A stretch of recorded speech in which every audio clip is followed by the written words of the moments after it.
Welcome to Meet the Artist, the show that features Michigan-made art by Michigan-made artists. I'm your host, Jessica Care-Moore, and on today's show, we'll introduce you to the Flutter and Wow, a band that's taking folk music by the horns. We'll also experience an underground form of art through the eyes of renowned graffiti artist Kobe Solomon. It's all coming up next, where we let you meet the artist. Hey, can you help me move? Oh, you know what? I'm stuck at the office. Hi, I'm moving. No problem, sir. You can get your Xfinity services installed on the date you choose or have a self-install kit sent to your new home. Thank you. Finally get some help moving. Call 1-855-MOVE-EDGE today. We've all seen it. On the side of an old building, the garage door down the street, or the bridge overpass on I-94. Love it or hate it, graffiti is a part of our culture. For a lot of graffiti artists, this is more than just a print on brick canvas. It's a form of expression, a snapshot of life. You've probably seen Kobe Solomon's work gracing structures all across the city of Detroit. And like any Picasso or Rembrandt, you're sure to spot the genius in his work. My childhood was, I'll use the term scattered. It was scattered. I was born in San Francisco, California, and moved out here when I was very, very young. I went to 5 or 6 different elementary schools, 2 middle schools, 3 high schools. So it was no roots. I was traveling, Rolling Stone, definitely. Even though I didn't have my own car or I wasn't paying the bills, I was a Rolling Stone even at a young age. I can't really recall a date when I wasn't drawing or painting something. When I wasn't scribbling or trying to draw something I saw in my imagination or saw in reality. I can't think of a time that I haven't been doing this. As far back as my memory goes, I can remember having a pencil or a crayon in my hand. So I've always been drawing and doodling. But I think that that's the way most of us start out. Most people start out drawing and not being afraid to express themselves visually like that. I just kind of kept with it. I think a lot of that had to do with moving around so much as a kid, because that's how I kept myself occupied, was with the drawing. I guess it was a way to escape the fact that I was always bouncing around, because I had something that was consistent. There was definitely a specific moment when I realized art was going to be my career. As I said, I've always been kind of rebellious, like to a fault. Rebelling against the system to the point where it causes me problems. Like, I don't care about that, so ended up getting bad grades in high school, and I was always not focused on my academic studies as much as I was on artwork. And I can remember in high school when I realized that if I didn't have a career in art, I wouldn't have a career at all, because I loved it too much, and it was the thing that I was the best at, and I knew it was what I was here to do, was make art, and I had to find a career in the arts. That was definitely my senior year of high school. I was kicked out of the art department for reasons I'm not going to get into, but I remember I asked my teacher to let me back in because I knew that I didn't have a future outside art. I remember begging him. So it was definitely my senior year of high school. The teacher's name was Norm Stewart.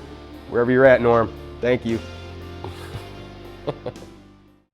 As far as what got me into the street art thing, that was a byproduct of the fact that I was into hip hop, that I was into breakdancing, MCing, and all that stuff. When the golden age of hip hop started to fade out, there were still a lot of really dedicated b-boys, in like the early 90s, and still now there's a lot of dedicated breakdancers and stuff.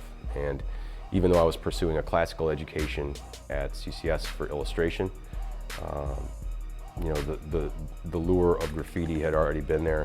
I think I saw my first real serious street art piece when I was 15, and it had a completely different effect on me than a lot of the things that I had seen in museums and books and stuff like that. There was something real about it. Graffiti artists and street artists, they don't have any of the restrictions that a lot of other artists have, and there's a purity to the art form. And I was always kind of rebellious, so the fact that it was a big bird to the system, that was cool too. It's probably the fun factor and the cool factor and the adrenaline rush factor. I'm an adrenaline junkie too, so it was a combination of things that got me into it. And the ironic thing, you say that it's what I'm most known for now in my career, is the graffiti and the street art aspect. I used to get in so much trouble for that in college, constantly. I got in trouble for doing that stuff in college. So, that's the ironic part. The one art form that I was always getting in trouble for doing was the one that ended up paying the bills and putting food on the table most of the time. Being an artist in the city of Detroit, there's a lot that goes along with that. The constant struggle that you have to go through just to succeed or even to survive. It's different than a lot of cities, and it adds to the dedication aspect of being of being an artist here. It would have to be the city. That's it. That's the thing that defines me, is having to create art in this environment. As far as my education, my arts education goes, I like to think that I have two. I have the one that was from, Detroit and the subculture here. The hip hop subculture. Being part of the Zulu Nation at a young age was one education, and the other one, as far as like the formal education goes, I went to CCS, College for Creative Studies. My major was illustration. I was a horrible student. I went there forever. Notoriously bad student, because I was usually out doing something like this instead of paying attention to what I should have been paying attention to, which was my studies. Graffiti as an art form, it's really interesting in our area, in Detroit, because we are 30 years behind the rest of the world in a lot of ways. In places where recycling is mandatory and we're just getting with the picture on smoking in bars, that's, or not smoking in bars, that's recent. It's only a fringe thing. It's really only a fringe thing in places where people aren't aware of how important it is to the world of contemporary art now. This region is just learning about a lot of things that the rest of the world has known about for a long time. As far as it being a fringe and a fringe art form, and it being this debate that's been going on in our area recently because of the things that have been getting done in Eastern Market and the Grand River Creative Corridor. There's like this big debate going on about it being art and how legitimate it is. That debate is over, and it was had 30 years ago with Jean-Michel Basquiat. It's a dusty debate, and people are still having it, and the debate is over. It's a legitimate art form. And there's people here that are vandals, and there's people here that are graffiti and street artists and vandals. And there's a difference. A true street artist and true graffiti writer, a lot of them have morals and ethics, and they're actually trying to push their art. They might not necessarily be trying to beautify their environment consciously, but they're putting so much into their art, into their creative process, that they beautify their environment whether they intend on it or not. And then you got vandals who don't really care about their art form. They don't care about the aesthetic of the work. They just want to go out and wreck stuff. And there's a difference between the two. The debate is usually concerning cats that are only going out to get their name up and get a rep and destroy something, and nobody's going to know who they are in 5 years because what they did didn't matter. You're watching Meet the Artist, the show that features Michigan-made art by Michigan-made artists. Coming up next, more with Kobe Solomon. And with Uverse, you can move your TV anywhere in the house. We're happy with Xfinity. Why would we move the TV? I don't know, but let me show you.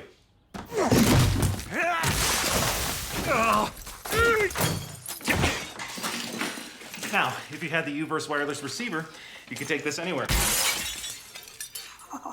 See? Anywhere you want. Don't get Youped by Uverse. Get the most entertainment on any device anywhere with Xfinity from Comcast. I would say the stigma here locally is definitely the biggest obstacle as far as the street art and the graffiti art thing goes. Because earlier I was asked a question about it being a fringe art form and the fact that it's viewed as so criminal around here. That's the biggest stigma. People are still arguing about whether it's an art form here. And they're only arguing about it because they don't know what's out there. They've never even heard of Art Basel. They don't know about the Wynwood Walls project that goes on. They don't know about the contributions of street artists to the world of art. They don't know the possibilities of the medium. I mean, that was one of the prime motivations with painting the Russell Industrial Center. The Chimera was to show people around here what could be done with a spray paint can to help the rest of us. That's definitely the biggest obstacle, is the stigma. People don't think that we deserve to be paid because we use a spray can. I got a phone call inadvertently from the people at Red Bull asking me if I wanted to paint a massive space for free? No. And really? What do you mean no? It's like, it's a job, man. You're not going to ask somebody to come and clean your toilet for free. You're not going to expect the plumber to come and do it for the cost of a plunger. I'll buy your plungers. Come on, man. You know, my toilet stopped up. You're not going to expect to pay a surgeon for the price of his scalpels. I'll buy your scalpels if you want to remove my heart. You know, and that stigma that we're not worth paying because we're street artists or because of the medium that we use is the biggest problem around here. It's a disease. It is a disease of the mind in the Detroit metro area.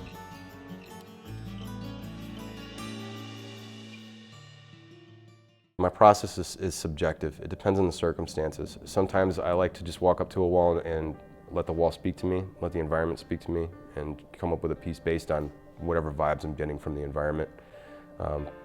Typically the process would include a little bit of a brainstorming, a couple of quick concept sketches. Once I come up with a sketch that I really like, banging out that sketch completely, looking at it for a little bit, trying to envision the finished piece in my mind, and a quick process to knock it out, you know, like a 1, 2, 3, 4, 5, 6 kind of thing, where I start with the furthest back, you know, a background wash or whatever, and then build up on top of that. So, you know, that's you know, the typical process is, you know, the brainstorming, sketch, put it on the wall, and then knock out the quick process. But that's pretty typical for everybody.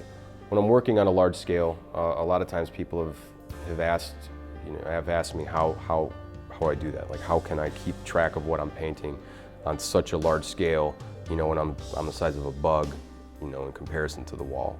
And the best explanation that I've come up with for that is, you know, illustrators and artists and painters, people of all different kinds of backgrounds, when they're working on a piece, it could be a sculpture, it could be a painting, it could be a photograph, they have a mental picture of the entire piece, even though they might be working on a small part of it. You know, if somebody's working on a piece of pottery, they have the image in their mind of what that pottery looks like, even though they might only be working on a handle. You know, if somebody's working on a big portrait, they know what the portrait looks like, even though at that moment they might only be working on the person's eye or the details of the lips. You know, and in working on a Chimera after the first couple of weeks of being up there, you know, that part of my mind, it was basically just exploded out, you know, so that my body became my hand. And that whole wall, no matter how big it was in my mind, was just a sheet of paper, and my body was, you know, the tip of my fingers working on it. So I had the same kind of conceptualization and visualization that I would get from a smaller piece of art. It just expanded. I have two concurrent sources of inspiration. I would say, you know, the first is trying to be the best person I can be for, you know, to pay back some people that have really sacrificed a lot to help me get to where I am. And for my daughter, you know, A1, you know, trying to be the best person that I can be for her someday. And second is pushing my art to, I don't know what my potential is. I don't know what anybody's true potential is. And I recently, over the past 4 or 5 years, have really started trying to figure out what that means for me personally. So I want to know what I'm truly capable of doing as an artist. Like, where's the limit? Where does it stop? If I had one piece of art, or one piece of advice to give to anybody who's thinking about pursuing art as a career or as a hobby, is remember why they got into it in the first place. If somebody wants to pursue art as a hobby because they think that it's cool, it's not going to last, and it's going to get old, and they'll be on to the next fad. If somebody feels the need to create, however that manifests themselves, because cooks are artists too, you know, chefs are artists. They sculpt and paint with flavor. You know, so if somebody wants to be creative, just do it because you love it, and maintain that knowledge throughout your career or throughout it being a hobby, is that you're into it because you enjoy it. Find a way to enjoy it, and it'll never get old, and it'll keep you young. Because as soon as you don't enjoy it anymore, it becomes a job, and that's probably the worst thing I could imagine is the times in my life when something that I love so much, that defines who I am, that I'm compelled to do, becomes work first and fun last. You're watching Meet the Artist, the show that features Michigan-made art by Michigan-made artists. If Usain Bolt represents Xfinity Internet, what happens when we double the speed on 2 of our most popular plans? Meet his twice as fast brother, Insane Bolt. Now stream movies and shows twice as fast. Xfinity, the fastest just got faster. There's no denying that Michigan has been the birthplace for many successful musicians. Bob Seger to Madonna, Kid Rock to Eminem, Aretha Franklin to Anita Baker. And it would be blasphemous not to mention Motown and the footprint it made on our culture. If you were to ask any Michigander about music, it's likely that folk will be towards the end of the conversation. But a band calling themselves the Flutter and Wow is starting their own discussion, taking alternative Americana folk music and creating a sound just as unique as their name. Hi, we're the Flutter and Wow, and this is our song, Shine.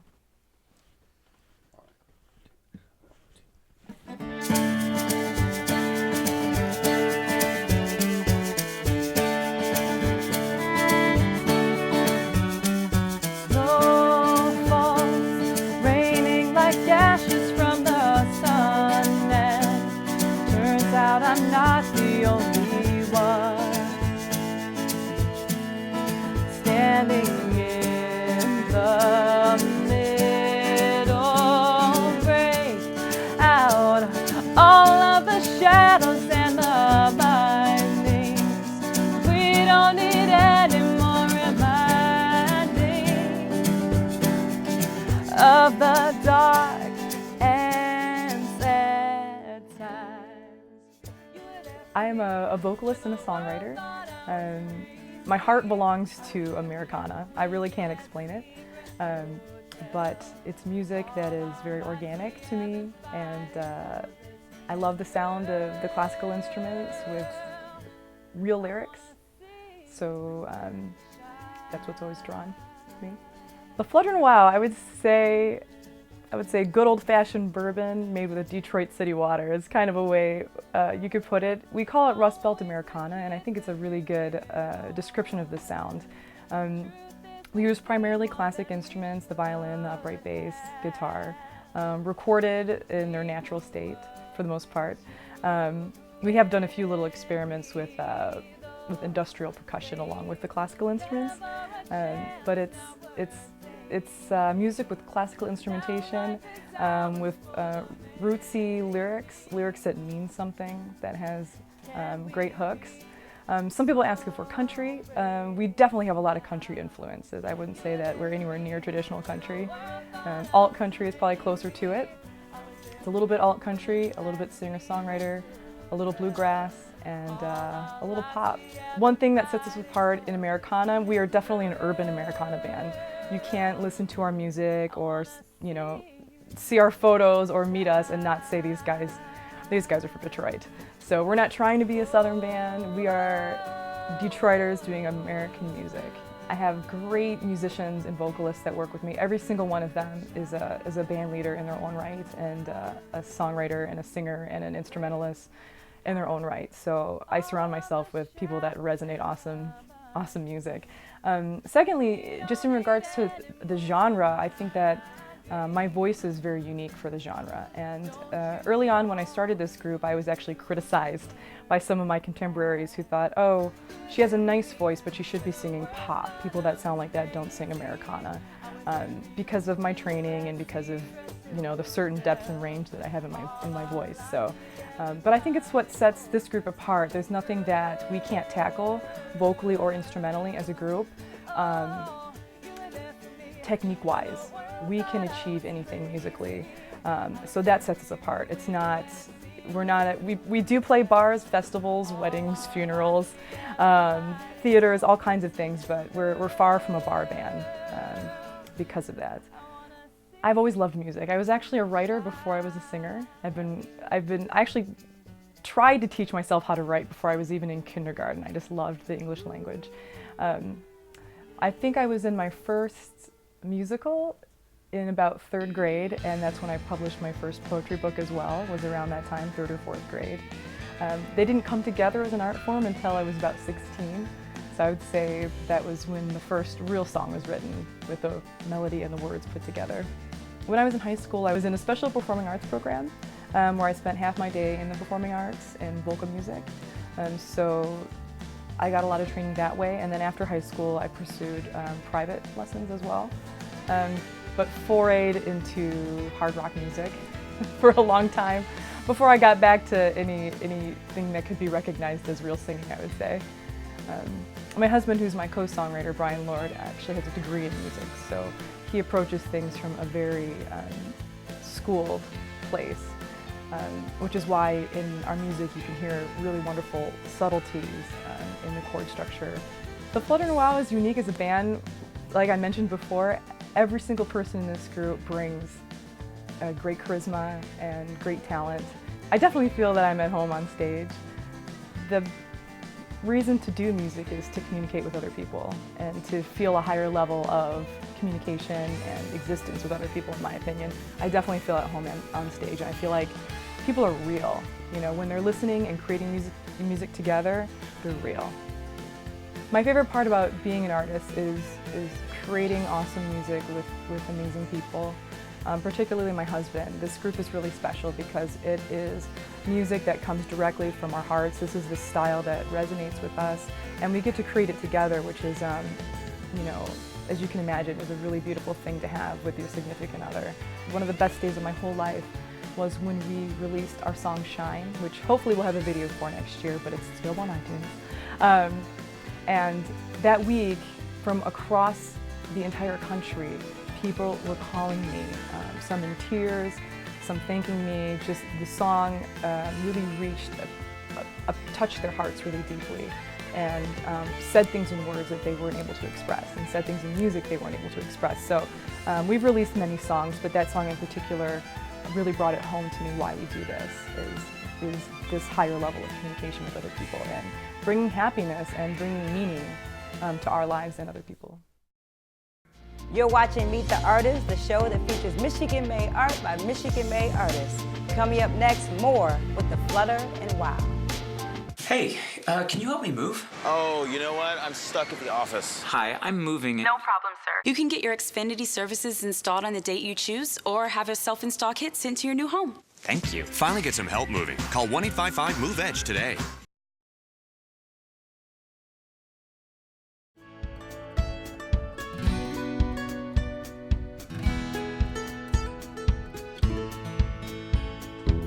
Driving alone down this highway. So the band is a really interesting structure that people don't normally understand. Usually, you know, a group is, you know, whatever, 5 people and it's static, but this group is actually more correctly a collective. Brian is our main songwriter in the group. Sometimes he's with us, sometimes he's not. I have a couple of other amazing guitar player vocalists that play with the group. Here today is a good section of the core band, which is Mackenzie Lurchin on violin. Her pedigree is pretty great. She was in the Sailing Fiddlers, so she comes from a great, actually bluegrass background, and she's very knowledgeable in that and also classical. So she brings a lot of great influences. And then we have Brandon Huskin, who is our drummer and also lead male vocalist. He leads amazingly from behind the kit. You'd really be surprised. But he is 100% self-taught and just the best feel I've ever experienced with a drummer in my life. He's just amazing. My favorite drummer in the whole world is Jay Bellerose, and he's right up there in my book with Jay Bellerose. And he's also an incredibly excellent songwriter, multi-instrumentalist himself. So having a artist who's a band leader himself in the group like this is a really awesome thing. Our writing process is interesting. Most of the ideas initially spring out of Brian's head, and it's usually a couple of things that could be sections of a song, which are brought to me. Sometimes we'll be sitting in the living room and he'll bring me a couple of things, or I'll walk down the stairs and he'll be in the studio and he'll just press play, and it'll be an entire, almost fully constructed musical portion of a song. So they come to me from Brian in a lot of different states, and then I usually freestyle over that vocally. We get melody lines down that way. I try to capture lyrics, whatever come to mind when we're playing it. And then I take the music and I squirrel away and I don't talk to anybody for a really long time. And he doesn't hear from me or about the song for a really long time. And at that point I develop at least an and a more consolidated idea for the lyrics and for the melody. And at that point, I will usually bring it to him or to the group to add their influence back. So it kind of starts alone, bring it to the group, goes back alone, bring it to the group, and it goes back and forth like that throughout the editing process. And then finally, we record 99% of what we do here in our home studio. Our writing style tends to be autobiographic and biographic. It's always about something that has touched us personally. It's not always about us. Anyone can fall victim to one of our songs. Many people have. Sometimes it's about people we work with, wives. Sometimes it's about political and economic upheaval that has personally touched people we know. So even if we're talking about something that is not my husband and I, it's always brought home with something that is close to us. So a lot of it is pretty easily translated into what's happening directly in our lives, if not with us in particular. I only have one happy song, and that's Shine. And it's always bittersweet. We don't do anything that's pure saccharine or pure whiskey either way. It's always a mix. If we do something that's dark, it's always got a sense of humor, pretty much, because that's just how we approach things in life that are dark.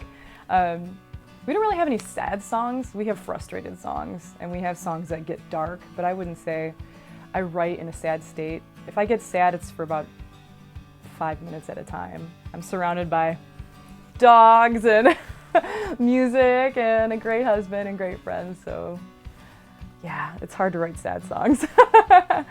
Personally, I strive for excellence as a performer, as a band leader, and as a writer.